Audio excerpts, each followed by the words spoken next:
સુરતની સિંગણપોર દભોલી પોલીસ મથકની ટીમે પાર્ટી પ્લોટમાંથી એલઈડી ફોક્સની ચોરી કરનાર 7 આરોપીઓને ઝડપી પાડ્યા છે. પોલીસે આરોપીઓ પાસેથી 60 એલઈડી ફોક્સ અને 2 બાઇક મળી 3.87 લાખથી વધુનો મુદ્દામાલ કબજે કરી કાયદેસરની કાર્યવાહી હાથ ધરી છે.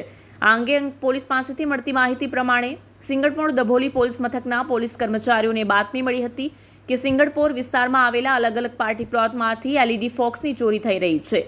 આ એલઈડી ફોક્સની ચોરી કરનાર આરોપીઓ દભોલી ગામ સર્જન વાટિકા પાસે આંબાવાડી પાસેથી પસાર થવાના છે, જે પોલીસે બાતમીના આધારે તપાસ હાથ ધરી હતી અને વોચ ગોઠવી હતી. આ દરમિયાન પોલીસે 7 આરોપીઓને ઝડપી પાડ્યા છે, જેમાં પોલીસે ક્રિસ કંઠારિયા, મોટી વેડગામ, રેહાન ફારૂકભાઈ શેખ, મોટી વેડગામ, હિતેન રાઠોડ, મોટી વેડગામ, અનિકેત નાયકા, મોટી વેડગામ, સમીર શૈલેષભાઈ રાઠોડ, દભોલી ગામ, જય પૂનમભાઈ રાઠોડ, દભોલી ગામ, મનીષ સોમાભાઈ દેવી પૂજક, દભોલી ગામની ધરપકડ કરી છે. મોસક પૂરા કરવા આ ફોક્સની ચોરી કરતા હતા. આરોપીઓની પૂછપરછમાં જણાવ્યું હતું કે 3 દિવસ પહેલા રામકથા રોડ ઉપર વૃંદાવન ફાર્મમાંથી મોડી રાત્રે 21 જેટલા એલઈડી ફોક્સની ચોરી કરી હતી. આ ચોરીના ગુનામાં અન્ય શખ્સો પણ સામેલ હતા.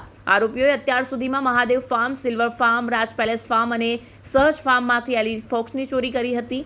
આરોપીઓ પોતાના મહોત્સવ પૂરા કરવા આ ફોક્સની ચોરી કરતા હતા અને વેચાણ કરી રૂપિયા સરખા ભાગે વહેંચી લેતા.